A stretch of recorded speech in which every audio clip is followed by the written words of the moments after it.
டிடிக்கு என்னுடைய நன்றியும் அவங்க 50வது வருஷத்தில் அவங்களுக்கு வாழ்த்துக்களும் சொல்ல கடமைப்பட்டிருக்கேன். டிடி வந்து இஸ் அ ஸ்லீப்பிங் லயன். அது எழுப்பி விட்டா இட் இஸ் அ லயன். அதை எழுப்புறதுக்கான எல்லா முயற்சிகளும் எல்லாரும் பண்ணிகிட்டு இருக்கோம், மும்மரமாக வேலை பார்த்துட்டு இருக்கோம். இந்த டிடி அவங்க எங்களுக்காக வந்திருக்காங்க, முதல்ல அவங்களுக்கு நன்றி சொல்லுவோம்.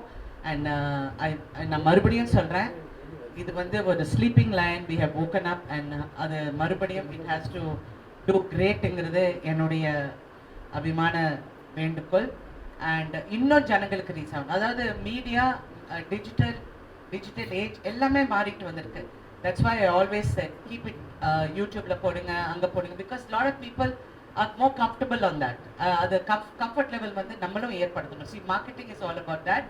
ஸோ இன்னும் அது பிரபலப்படுத்த நீங்கள் வந்து இன்னும் அதுக்கு நம்ம எல்லாருமே ஒற்றுமையாக செயல்படணுங்கிறது என்னுடைய வேண்டுகோள். I am really happy to do this serial.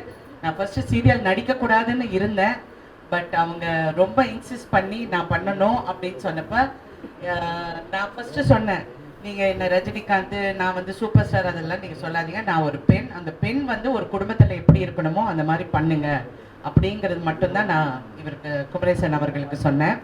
அந்த பெண் வந்து இந்த சடனாக ஒரு டைலாக் வரும், ஹீரோ டைலாக் மாதிரி வரும், யோ அந்த மாதிரி பேசுகிறவங்களே யாரும் பேச மாட்டேன்றாங்க, நான் வந்து சாதாரணமாக பேசுகிறேன் அப்படின்னு சொல்லி நீங்கள் என்னை வந்து அந்த மாதிரி பண்ணாதீங்க, ஒரு குடும்பத்தில் ஒரு பெண் எப்படி பேசுகிறாங்களோ அந்த மாதிரி வைங்கன்னு சொன்னேன்.